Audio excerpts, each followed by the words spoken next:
For 5 years, the American government has been picking up a pretty large portion of the ACA health insurance tab.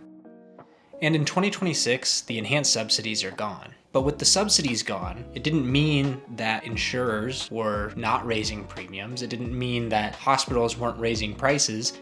It just meant that the government was filling the gap. And because nobody was feeling the pain, nobody fixed the issue. And so now that that stimulus is gone from the health insurance and healthcare market, the market is kind of crashing back to reality. And while it hurts the American consumer, it's one of the only things applying pressure to the health insurance and healthcare industry right now. Let me explain.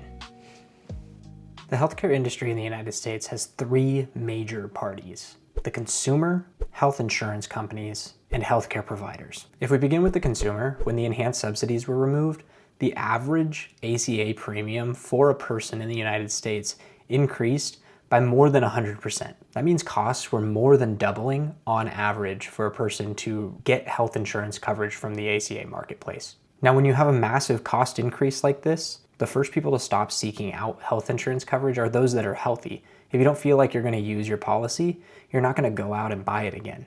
But when we remove healthy people from the ACA marketplace risk pool, the entire group of people receiving insurance in that marketplace is getting sicker. So what that means is higher cost for the average person seeking care in the ACA marketplace, which means premiums are going to go up. If premiums continue to go up, more people will drop coverage, only the sickest people remain, and this is what we would call the actuarial death spiral. It means the people that need coverage are going to maintain coverage, and as costs keep going up, the healthier people keep leaving the plan. And so you end up with an increasingly sicker pool of people incurring more claims, and it just gets more and more expensive and it runs out of control. What this means for the insurance company is you can't just continue raising prices because you'll keep losing your membership. When enhanced subsidies were in place, insurance companies were able to focus on growth and enrollment instead of focusing on lowering cost of care. If you continue to push the cost higher and higher and higher, there will be no more customers left. But what does that mean for health insurance companies and the pressure that is being applied to them? There's no more pass-through of government funds to help with their premiums. And what that means is because the insurance companies weren't paying for the entire healthcare bill, the government subsidies were doing some of that, they didn't care as much about lowering that hospital bill or negotiating better rates. But now that the insurance company will be footing the entire bill or most of the bill, there's going to be an increased focus on getting prices down on a unit cost basis when it comes to negotiated rates with healthcare providers and hospitals. Marketplace premiums in 2026 raised by over 20%. Healthcare cost trends are sitting between 8 and 10% roughly. So over 20% is an indicator that not only is the underlying cost increasing, but the underlying utilization of services is increasing. So how does a health insurance company react to this type of financial pressure? I'll give 3 examples of options that health insurance companies might have. This is not an exhaustive list, but are some things that they can consider.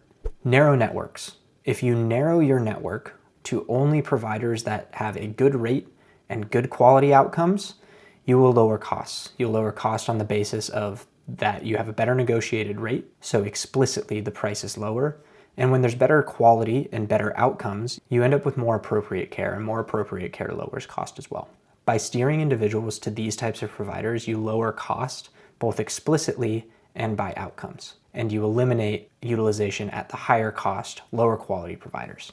Another thing a health insurance company can do is aggressively audit their claims. This is where consumers normally get hit the worst. You hear stories of health insurance companies denying claims for necessary care. You hear prior authorization creating hoops for providers to jump through just to be able to apply and cover regular care. These are the things that health insurance companies can do to help lower costs because it's in the name of eliminating wasteful claims in the system. And by eliminating wasteful claims, you eliminate the things that are unnecessary. But when you do this, and you don't do this very carefully, you end up hurting people that have very explicit care needs. And so this type of activity does lower cost, but it comes with some pain and friction for the consumer. And the last example that I'll give is getting a little more strict when you're negotiating prices with hospitals and healthcare providers. That means going to the table and being a hardball negotiator and getting prices down.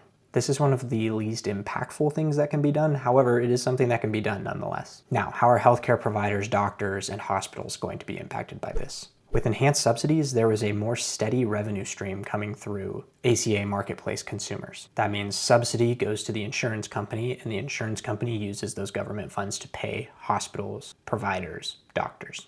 Without the subsidies, there's going to be less payments. But the lower payment is not directly because of the lower subsidy amount. The lower payment is actually more related to less enrollment in the ACA marketplace, because those people won't be incurring claims anymore. So you can see there's a direct revenue loss for healthcare providers. Another thing that will be impacting healthcare providers is bad debt. When you go to the emergency room, you are not asked if you are able to pay. They have to care for you there. And emergency rooms are expensive. And if less people have insurance, they're going to be less likely to be able to pay that expensive bill.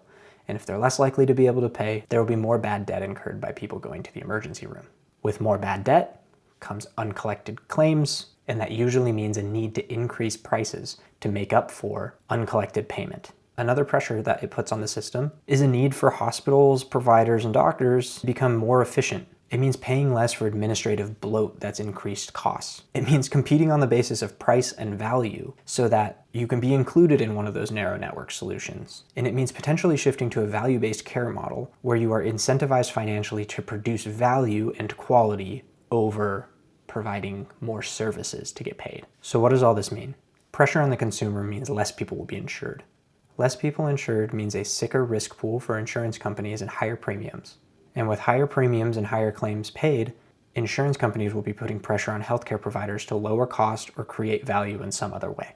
So we went about 5 years subsidizing the healthcare industry without fixing the underlying cost issues. And when you strip away that subsidy, it uncovers all of the ugly, ugly stuff that was underneath, accumulating over the course of all of those enhanced subsidies. It's made the market fat and lazy. And removing the enhanced subsidies only showed more people how fat and lazy the market had gotten. The 2026 ACA marketplace is ugly. It's painful for consumers, insurance companies, and providers, but it creates a need for lower cost and better outcomes for members. Is the healthcare market crashing? It probably has been for 5 years, and we've been bailing it out with subsidies. But we're also starting to see a shift for the first time in a long time because of the cost pressure that's been put on the market. So if you like some of these talking points and conversations, I'd really appreciate it if you'd like and subscribe, and I will see you in the next one.